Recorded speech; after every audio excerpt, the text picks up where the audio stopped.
Presyo ng karneng baboy walang inaasahang pagtaas ayon sa Sinag. Narito ang news scoop ni Kim Gomez.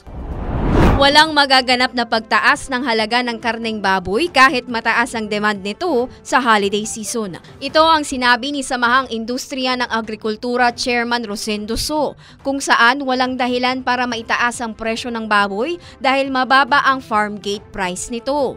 Anya, ang farm gate price ng baboy sa Luzon ay nasa 160 pesos hanggang 170 pesos ang kada kilo, kumpara sa nagdaang taon na umabot sa 200 pesos ang kilo.